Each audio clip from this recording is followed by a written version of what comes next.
Fala pessoal, sou o Fernando Pavani e estou aqui hoje gravando o 7º episódio das Pavanadas. O 7º é genuinamente meu. Antes desse eu fiz um episódio extraordinário onde eu contratei um dublê para me substituir no caso de alguma eventualidade e muita gente não percebeu que era eu, né? Então, tamanha semelhança física, né? O porte também. O que houve um rebaixamento foi que a gente saiu de um Diplomata de fundo, foi para um Santana, né? Mas o dublê chama-se Alexandre Gastaldo Badolato. E brincadeiras à parte, o Badola fez uma sátira muito bacana do quadro, uma sátira minha, né?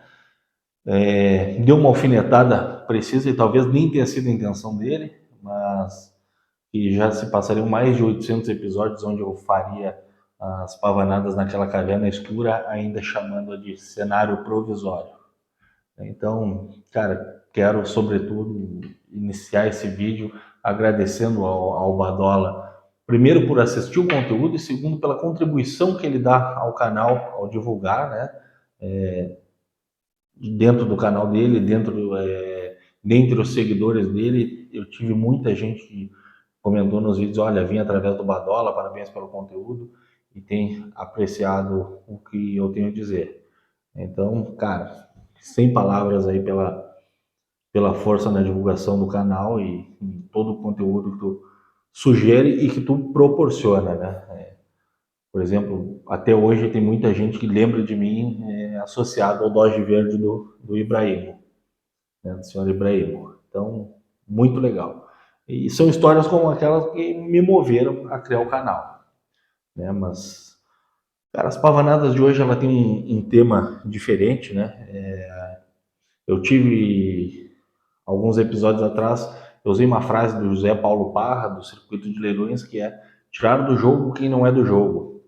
E hoje a oficina do Prazo me mencionou no Instagram, me atribuiu essa frase, e não foi um equívoco deles ao me atribuir essa frase, porque eu incorporei essa frase ao meu vocabulário, né, ao meu cotidiano, e foi uma frase muito bem acertada, pontual do Parra, e que se mostrou muito mais ampla do que naquele contexto, né? A oficina do Prazo usou essa frase fora daquele contexto que originalmente a gente propôs, mas eu vou explicar para vocês e nos dar a dimensão do quão ampla foi a frase. O contexto foi que o Thiago Kifuri, que é um youtuber, tem um canal Matina BR, Maquina BR, não sei a pronúncia, se é uma pronúncia, uma brasileirada, um italiano, mas enfim, ele tem um canal muito grande no YouTube, com conteúdo sensacional, e há muitos anos o Thiago vem preparando um gol, né? Quem sou eu para aqui estar explicando quem é o Thiago Kifuri, mas vamos lá, daqui a pouco são públicos distintos, e ele preparou um gol, o gol dele é o carro que mais visualizações teve no YouTube aqui no Brasil, quiçá do mundo, foram mais de 15 milhões de visualizações, apenas por conta daquele carro. O gol morou nos Estados Unidos, foi exposto, acho que no Cima Show, e agora ele estava no Festival Interlagos, o carro foi içado de guindaste até o local onde ele foi colocado, tá? Tudo isso, né? Tudo isso eu explico para vocês perceberem a falta de limites da imbecilidade humana. 6 boçais, tá? Que não são do jogo, obviamente, eles desconsideraram tudo isso que eu contei, né? Em que pese ser desnecessário para a história, porque o carro não pertencia a eles, né? Então, eles desconsideraram tudo isso que eu contei, desconsideraram o fato do carro não pertencer a eles, né? E gravaram um vídeo fazendo do carro um puleiro, trepando sobre o carro, dançando, se esfregando no carro, seja lá o que for, sentaram no teto do carro para tirar foto. E são pessoas que elas não são do jogo, são 6 ex-participantes de reality show, acho que do Big Brother e um outro reality. Eu fui ouvir falar por conta dessa ocasião e agora não saberia nem replicar a vocês o nome desse reality, né? E, cara, aí vocês veem que a imbecilidade não tem limites, a imbecilidade humana, né? Por conta de um vídeo de TikTok, de uma trend, de alguma música falando do golzinho, nenhum desses 6 imbecis foi capaz de refletir do tipo, cara, será que convém a gente gravar isso nesse carro? Por que esse carro está aqui? Esse carro não nos pertence? Vamos gravar o vídeo na volta dele. E aí a importância de tirar do jogo quem não é do jogo. Esse pessoal ele foi convidado por uma montadora, agora não sei precisar se foi a GWM ou se foi a BID ou a Raval, mas ele é uma turma que foi convidada por essa montadora para estar presente no, no autódromo, no festival. Né? E para quê? Não agregaram nada ao evento, acabaram talvez danificando o carro do Thiago, ou seja, carro de outra pessoa, né? É indiferente a essa altura do campeonato ser o carro do Thiago ou ser de outra pessoa, apenas por conta de uma trend do TikTok. Então, cara, vamos tirar do jogo quem não é do jogo. Né? E como eu mencionei essa frase quando eu falei originalmente, quando eu conversei com o Parra, ela tinha um contexto completamente diferente. Né? É uma frase muito boa, muito precisa. Né? Quando a gente tira ela do contexto, ela não perde o conteúdo, mas tem a ver um pouco com aquilo que eu quero dizer hoje. Por quê? É uma frase que ela pode soar arrogante, né? E alguém pode questionar: ah, Pavani, e se eu não for do jogo, se eu quiser ser do jogo e tal? Cara, que seja muito bem-vindo, né? Quando eu digo que eu quero tirar do jogo quem não é do jogo, é quem não sabe jogar. Não quero tirar do jogo quem está apenas assistindo, não, é quem infringe as regras do jogo, que não sabe jogar, né? Seja como um entusiasta, seja como um profissional da área. E aqui eu sempre falo sobre a minha área, que são os automóveis antigos, mas que talvez isso se aplique a todas as outras áreas, né?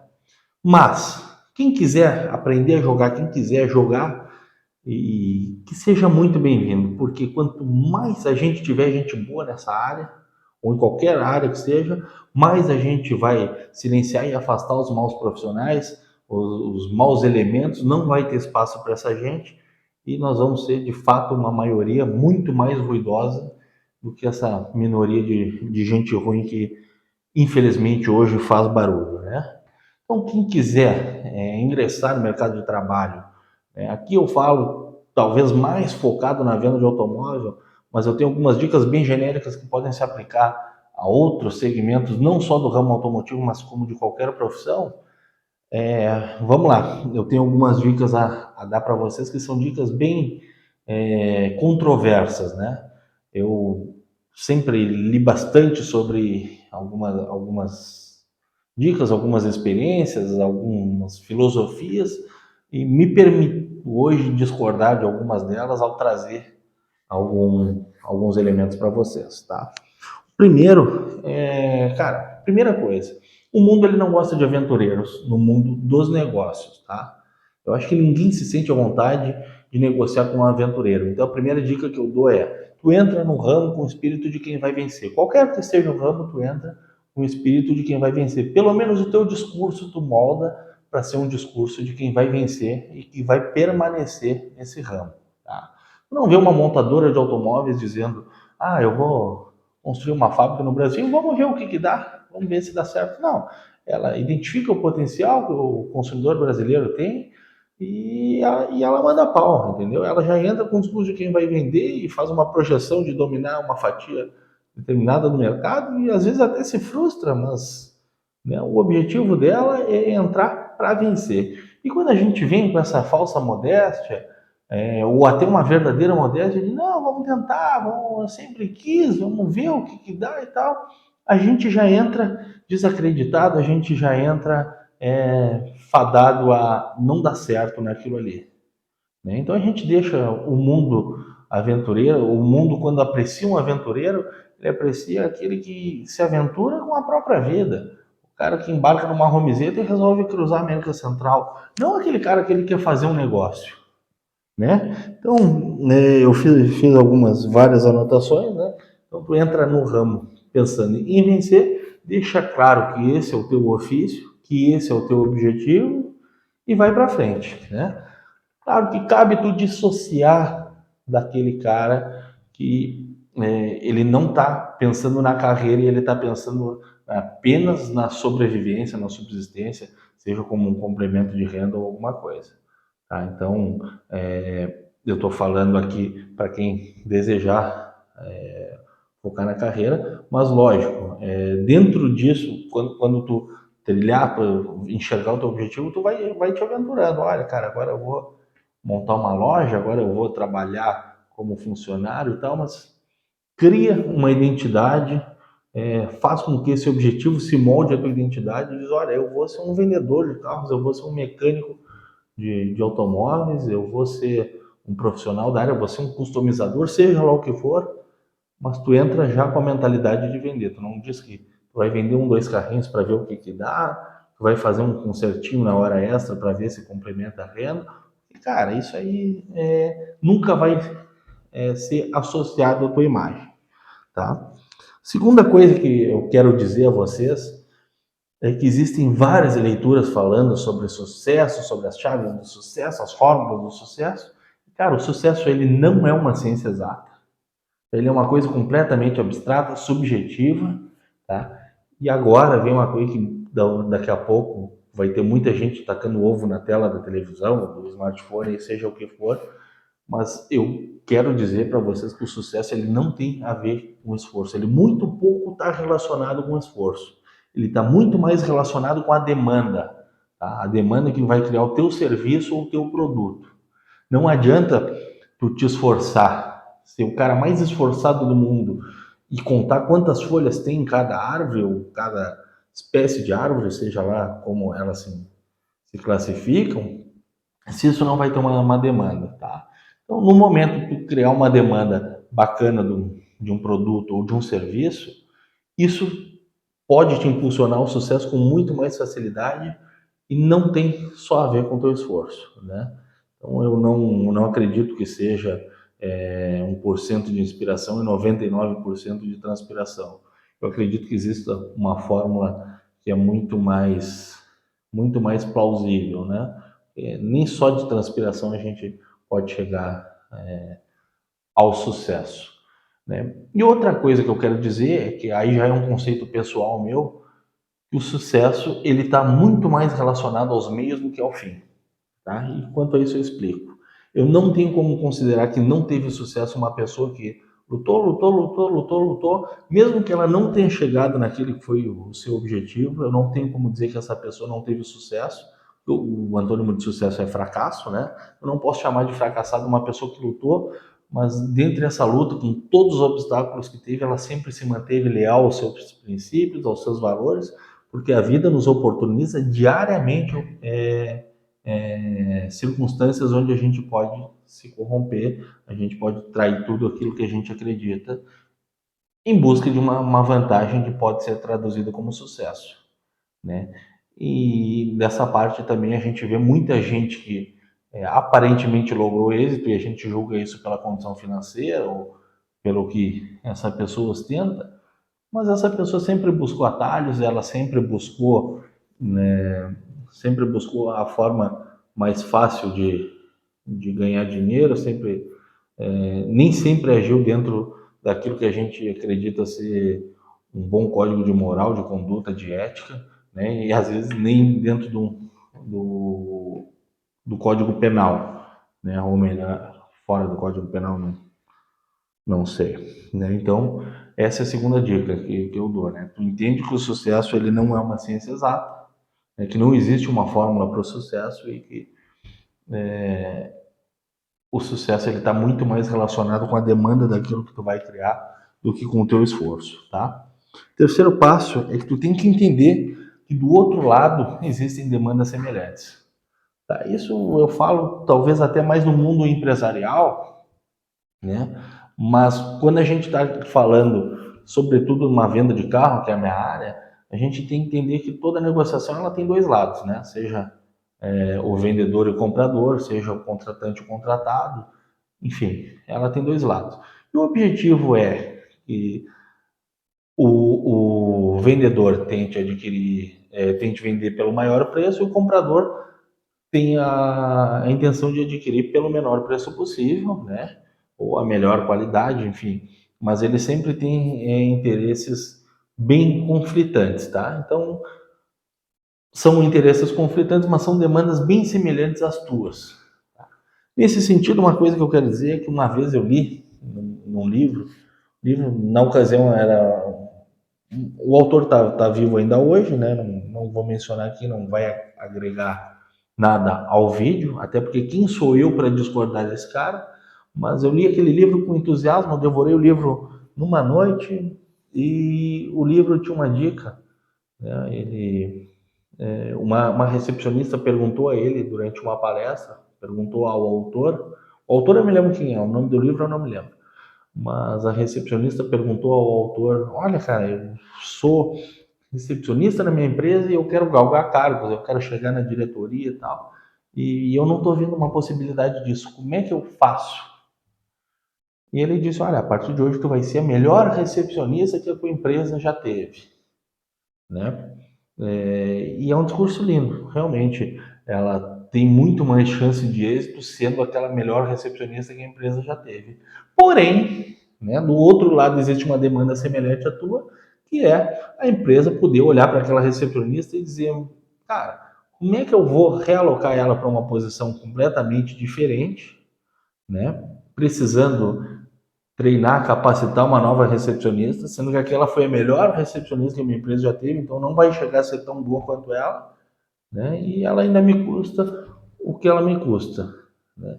Então, tu vai ter que tentar achar o equilíbrio entre ser a melhor recepcionista que a empresa já teve, ou o melhor profissional que a empresa já teve naquela área, mas tu vai ter que também saber mostrar a tua virtude para aquele cargo que tu deseja ocupar, né? Se tua ideia é chegar numa gerência, tu vai ter que mostrar a tua habilidade de gerenciamento. Se a tua ideia é chegar num cargo profissional, processual, tu vai ter que mostrar a tua habilidade de lidar com todos aqueles processos, né? Sempre sendo melhor no teu cargo, mas mostrando o teu verdadeiro valor, não limitado a isso, né? Porque no momento que tu te dedicas somente naquele presente, tu esquece o objetivo que tu quer alcançar, né? Então, esse é o meu conselho dentro disso. Tem que entender, fora daquela teoria muito linda que não vai te ensinar essa parte do interesse do outro lado, tenta achar uma boa equalização. Quarta dica que eu dou, cara, é uma coisa que eu leio muito, sobretudo em legendas e filtros no Instagram, eu vejo muita gente colocando tubarão nada com tubarão. E a quarta dica que eu dou é assim, cara, o tubarão ele nada com tubarão, ele nada com sardinhas e ele nada sozinho, tá? Porque essa frase ela só fica legal em legenda do Instagram, tá? E eu acho uma frase muito presunçosa quando tu coloca uma foto junto com alguém dizendo que tubarão nada com tubarão, né? E para ser bem sincero, os demais cardumes, eu não sei nem o que fazer com a metáfora, mas eu acho que é necessário que um tubarão ele nade com as sardinhas também, né? Por quê? Porque senão os demais cardumes vão te enxergar como um simples puxa-saco. Deixa eu ver se o microfone aqui. Então os demais cardumes vão te enxergar como um simples puxa-saco, né? Quando tu te coloca numa posição de tubarão, e aqui eu vou de novo trazer aqui pro ramo da venda de carros, quando tu te coloca numa posição de tubarão, enquanto vendedor de carro, tu diz que quem é a sardinha? Toda aquela cadeia de produção que tornou possível que tua mercadoria fosse ali oferecida, seja o pessoal do marketing, da oficina, da pintura, da lavagem, tu considera que todos eles são sardinhas, né? Ou tu, por ser o dono de uma loja, tu te considera um tubarão, sem que os demais profissionais são sardinhas. Então a dica que eu dou é, cara, esquece esse papo de que tubarão nada com tubarão, porque o tubarão, ele nada com tubarão, ele nada com sardinha, e ele aprende tudo aquilo que a sardinha tem a ensinar. Tá? Porque se o cara fica com esse pensamento de que tubarão nada só com tubarão, no fim das contas ele acaba nadando sozinho, né? Então essa é a minha quinta dica, é a minha quarta dica. A quinta dica que eu dou é que tu deve olhar para os lados, tá? E olhar para os lados é tu olhar para todos os lados. Isso eu falo dentro do teu ramo. Quando tu hoje em dia é muito difícil alguém inovar dentro de um ramo como o meu, né? Tem muita gente trabalhando bacana, muita gente trabalhando legal, né? Isso eu estou falando num nível nacional, às vezes dentro daquele meio que tu vive ali, tu pode sim, de fato, ser o precursor, mas cara, a dica que eu dou é para tu olhar para todos os lados, para tu olhar para quem está acertando né? E quem tu considera um exemplo de sucesso, né? E tu olha também para quem está errando. Tu olha para o cara que tu considera um fracassado. Porque o fracassado, muitas vezes, ele vai te ensinar muito mais do que o bem-sucedido. Porque o bem-sucedido, cara, às vezes ele seguiu um processo, ele apenas deu sorte, e o fracassado está ali tentando e deu errado, tá? E aí eu dou uma dica bem contraditória também, que, cara, não é aquilo de te cercar só de bons exemplos. Logicamente, deve seguir apenas bons exemplos, mas o mau exemplo, ele também é necessário para que tu entenda sobre aquilo que tu está oferecendo, aquilo que tu está vivenciando, aquilo que está te cercando ali, né? Então, mesmo que exista uma pessoa de má índole no teu ramo, que exista uma pessoa de má índole próxima a ti, tu tenta entender o negócio dele, como que ele cresceu, como que ele está fracassando dentro daquilo ali, né? E aí tu vai julgar se aquilo te serve ou não, e tomara Deus que não te sirva, né? Tomara que tu te cerque apenas dos bons exemplos e dos bons princípios.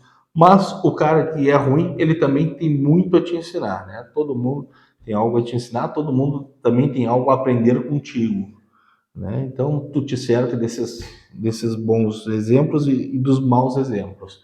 A diferença, o poder, o verdadeiro disso tudo, tá no que tu vai fazer com o ensinamento que tu absorver dessas pessoas, tá?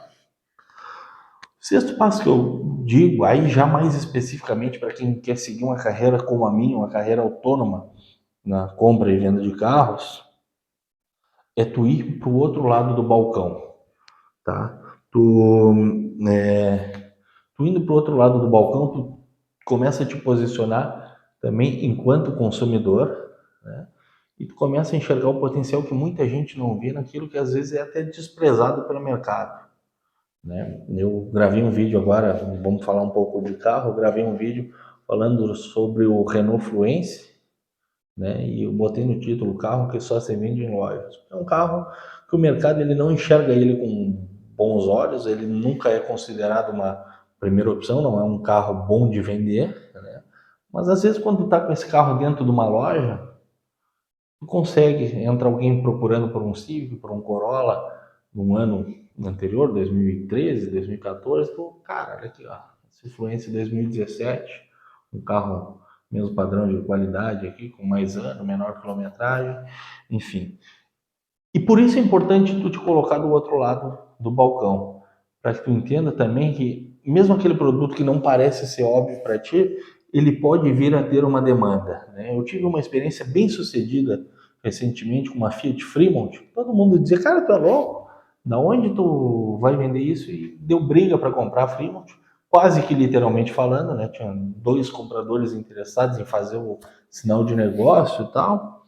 Por quê? Eu enxerguei que aquele carro em torno dos 50 mil reais, com 7 lugares, quem ia comprar era por questão de necessidade, não de gosto. Então ele ia ter como alternativa, de repente, uma C4 Gran Picasso ou uma Spin, dentro daquela faixa de valor. E aí, cara, um carro com uma presença diferente, tal. Ah, o custo de manutenção é mais alto, mas não é o que muita gente vai acabar considerando na venda ao optar por ela, né? Então acaba se tornando uma escolha que foge um pouco do óbvio, né? Mas quando tu te coloca no outro lado do balcão, tu começa a enxergar o comprador que ali está, ali pode vir a adquirir aquele produto. Eu acho que tu tem uma grande chance de ser bem sucedido, né? Uma vez também eu fiz parecia uma profecia. Eu estava com um carro à venda, né? O carro era de um amigo meu, uma excelente qualidade. Eu disse, cara, vou preparar esse carro e domingo eu vou levá-lo na feira de veículos. Eu vou para lá com meu pai e tal. E ele diz, mas dá retorno na feira de veículos? Eu digo, acredito que não. Mas vá que algum senhor do Fragata queira comprar um carro para filha. Fragata é um bairro aqui da cidade. Queira comprar um carro para filha, vai enxergar nesse carro aqui uma excelente possibilidade e daqui a pouco eu dou sorte. E parecia uma profecia, cara. Era um senhor aposentado do bairro Fragata que quis comprar um carro para a filha e tinha que ser um carro, porque o carro era apenas 2 portas e numa saída de festa ia reduzir a possibilidade de alguém embarcar junto com ela. Ele era da área de segurança, estava bastante preocupado com essa possibilidade, né?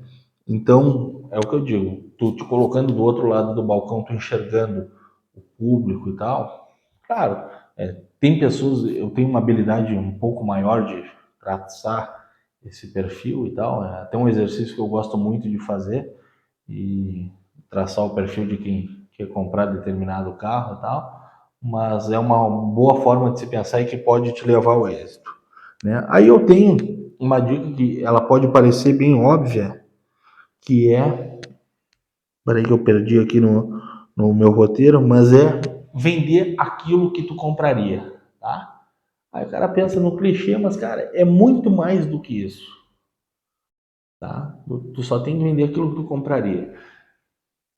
E às vezes o pessoal pensa, ah, mas Pavani, tu vende um Kwid, tu compraria um Kwid para ti e tal? Cara, de forma alguma eu compraria um Kwid. No entanto, se eu quisesse comprar um Kwid, o Kwid que eu terei à venda, o Kwid que terá no meu estoque, é seguramente aquele Kwid que eu te venderia, né? Perdão, aquele Kwid que eu compraria para mim.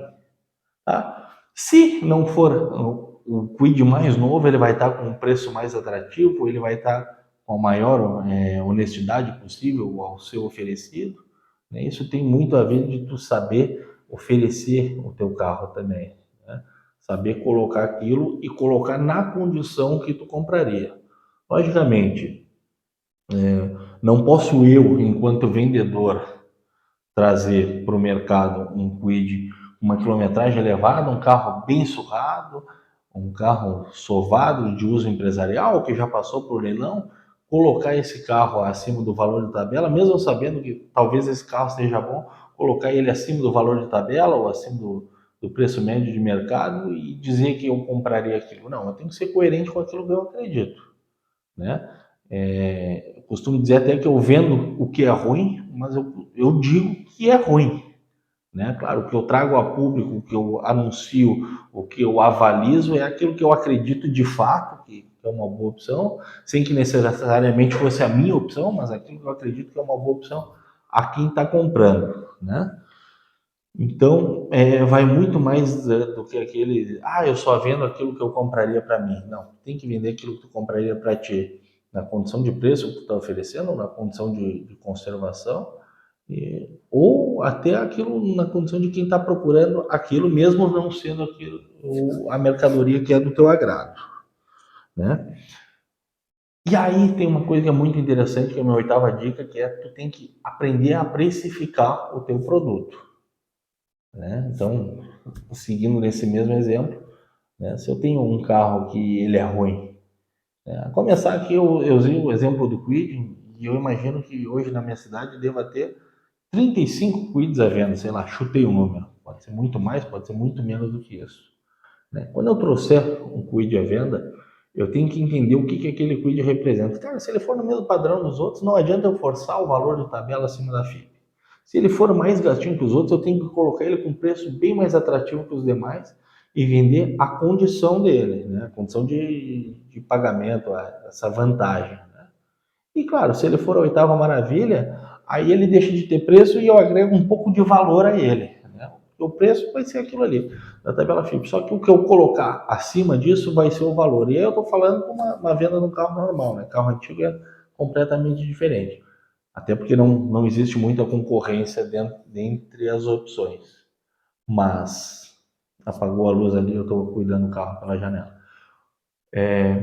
Mas dentre as opções eu tenho que saber precificar o meu carro. Não adianta eu ter um Kwid dentro da média e estar muito mais caro do que todos os outros, né? Não adianta eu ter um Kwid mais gasto dentro da média de preço dos demais, assim como não adianta eu ter o melhor dos Kwid à venda e colocar o preço dele junto com o preço dos demais, né? Só que aí, claro, a questão é o quanto, se o meu Kwid é melhor que os outros todos, o quanto eu vou colocar acima. Cara, aí só a experiência vai saber te dizer, né?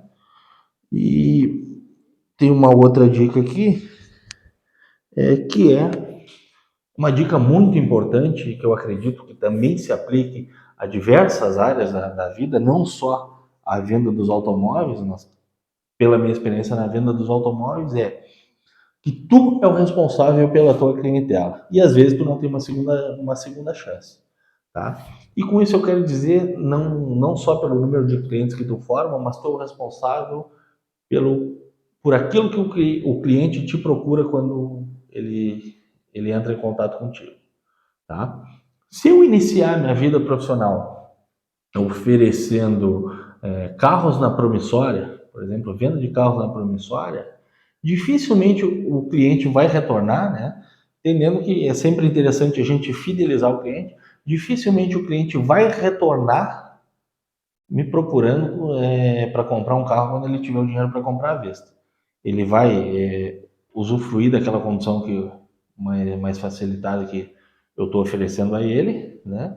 Mas quando ele tiver condições de comprar um carro à vista, ele vai comprar de uma outra pessoa. Assim como também a gente tem que ter cuidado, né? Entre aquilo que eu falei, quando a gente vender um carro mais barato, ainda que seja um carro mais solvadinho e tal, quando a gente for vender esse carro mais barato, mais uma verificação do microfone aqui.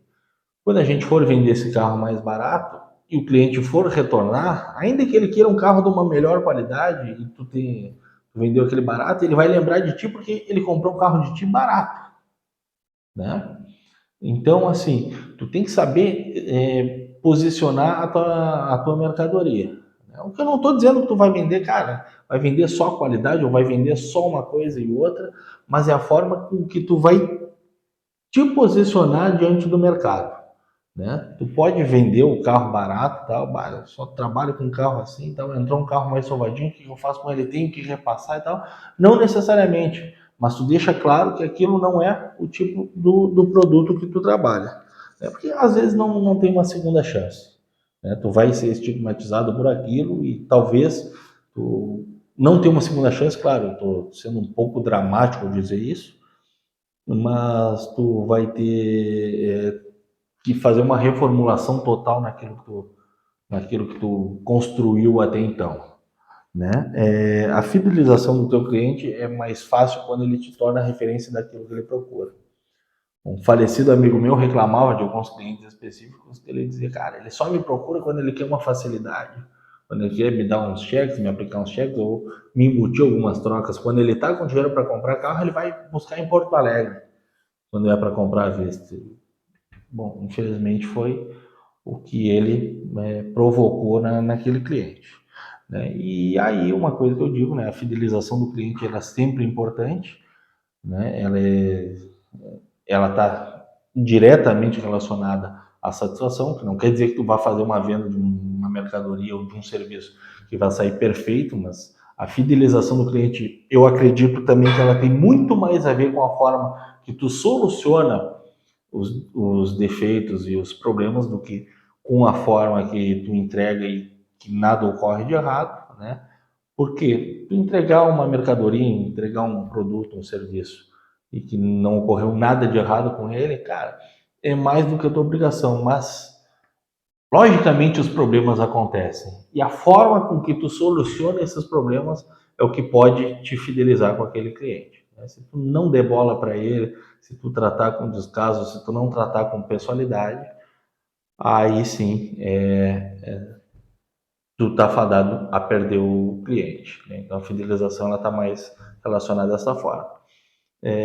No sentido da fidelização, é interessante que o teu estoque ele venha sendo aprimorado junto com aquilo que os teus clientes vêm buscando, né? Então, aí é muito amplo, né? Eu poderia citar inúmeros exemplos, ou poderia não falar de nada e trazer teorias aqui para formar teses mirabolantes, mas basicamente, cara, tu vendeu o carro hoje para um casal que está iniciando a vida dele de casal, projeta que daqui a 2 anos esse mesmo casal ele vai te procurar porque está esperando o primeiro filho, já vai querer um carro com maior espaço no porta-malas, então é interessante se tu fidelizar esse cliente, tu já correr na frente atendendo as necessidades dele, né?